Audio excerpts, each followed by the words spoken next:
Terima kasih masih bersama kami pemirsa. Gelar Satuan Reaksi Cepat Penanggulangan Bencana Banjir Wilayah Barat (BNPB) Minggu pagi menggelar simulasi penyelamatan korban banjir di Kali Ciliwung, Kalibata, Jakarta. Kegiatan ini dilakukan untuk mengantisipasi banjir yang mengancam kota Jakarta, mengingat makin tingginya curah hujan beberapa hari terakhir.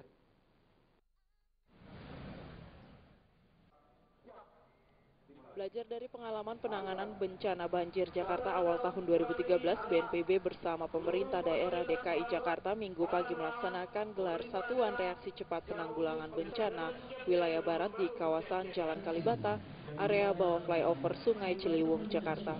Kegiatan ini sebagai upaya untuk antisipasi penyelamatan dan kesiapsiagaan masyarakat dalam menghadapi segala kemungkinan terjadinya bencana banjir di Jakarta.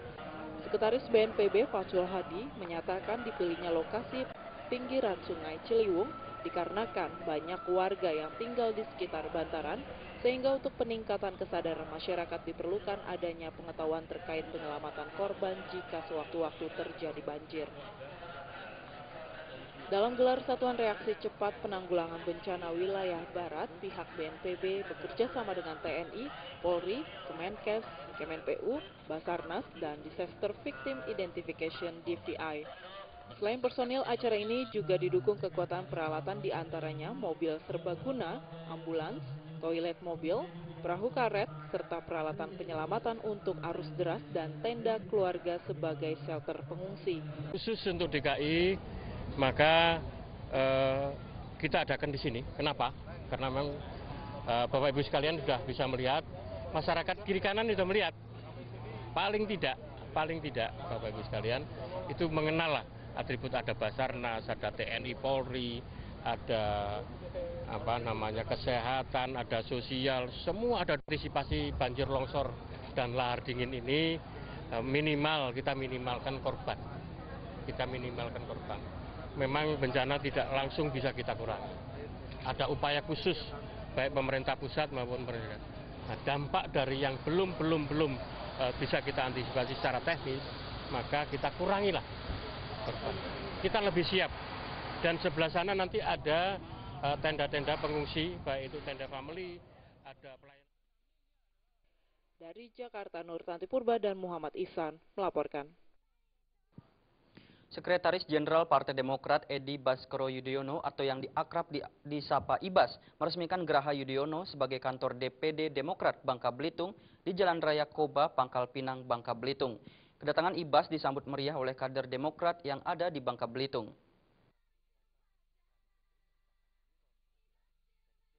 Kedatangan putra bungsu Presiden Susilo Bambang Yudhoyono disambut dengan tari-tarian khas Bangka Belitung. Sejumlah petinggi DPD Partai Demokrat Bangka Belitung beserta kader tampak menyambut. Tidak hanya kader Demokrat, Wali Kota Pangkal Pinang dan Muspida Provinsi Kepulauan Bangka Belitung juga turut langsung menyambut kedatangan Ibas. Dalam acara peresmian kantor Demokrat Bangka Belitung, Ketua DPD Partai Demokrat Bangka Belitung Eko Wijaya menyebut, Geraha Yudhoyono merupakan gedung rakyat atau terbuka untuk semua halayak masyarakat. Di gedung inilah tempat membahas aspirasi rakyat sekaligus menyusun strategi untuk memperjuangkannya secara politik. Terima kasih kepada seluruh kader. Saya sangat mengharapkan untuk difungsikannya gedung ini secara maksimal. Jadikan gedung ini sebagai pusat dari seluruh program kita. Gedung ini adalah punya kita semua, kader Partai Demokrat. Pemotongan pita oleh Ibas sebagai simbol diresmikannya Geraha Yudhoyono yang bisa digunakan untuk kepentingan rakyat. Dalam sambutannya, Ibas merasa bangga dan menyebut Geraha Yudhoyono Bangka Belitung merupakan karya megah kader Demokrat Bangka Belitung. Belitung tentunya selain ingin juga berkonsolidasi Partai Demokrat, tapi juga ingin menyaksikan karya megah tangan-tangan kader-kader Partai Demokrat yang ada di Bangka Belitung.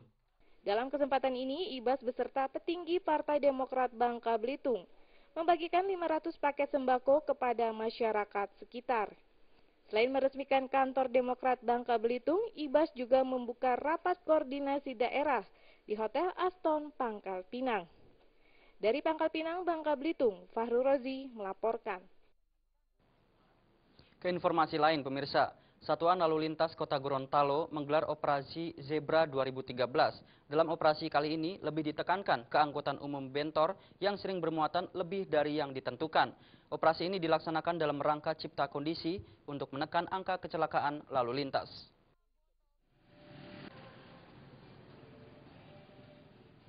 Operasi rutin Cipta Kondisi yang digelar dalam Operasi Zebra 2013 serentak dilaksanakan di seluruh Indonesia, termasuk kota Gorontalo. Untuk wilayah Gorontalo, Operasi Zebra mulai dilaksanakan sejak hari Kamis tanggal 28 November 2013. Kepala Satuan Lalu Lintas Polres Gorontalo Kota Ajun Komisaris Polisi Muhammad Mukson mengatakan, Operasi Zebra kali ini lebih ditekankan ke masalah yang berpotensi menimbulkan kecelakaan, seperti pelanggaran rambu lalu lintas, perlengkapan kendaraan bermotor, dan penggunaan helm standar. Operasi Zebra ini dalam rangka Operasi Cipkon menjelang Operasi Lilin tahun baru, serta menjelang pemilu 2 tahun 2014. Jadi sasaran setelah kami mendengar langsung dari Bapak Kakor Lantas, kita selektif prioritas di samping dari penekanan dari Kakor Lantas, yaitu berkenaan dengan yang berpotensi kecelakaan, kita juga bisa menerima usulan atau masukan dari masyarakat, sehingga mana-mana yang perlu dilakukan penindakan penertiban guna menciptakan situasi kamsel jalan di jalan. Mukson menambahkan untuk angkutan umum di wilayah Gorontalo lebih diprioritaskan terhadap angkutan umum bentor yang bermuatan lebih, sehingga berpotensi menyebabkan kecelakaan. Operasi Cipta Kondisi ini akan berakhir pada tanggal 11 Desember 2013 mendatang, yang dilaksanakan di sejumlah titik dalam sehari tergantung dengan kondisi di lapangan. Dari Gorontalo, Irwanto Ahmad melaporkan. Jangan beranjak dulu pemirsa, di segmen terakhir kami masih memiliki sejumlah informasi. Tetaplah bersama kami.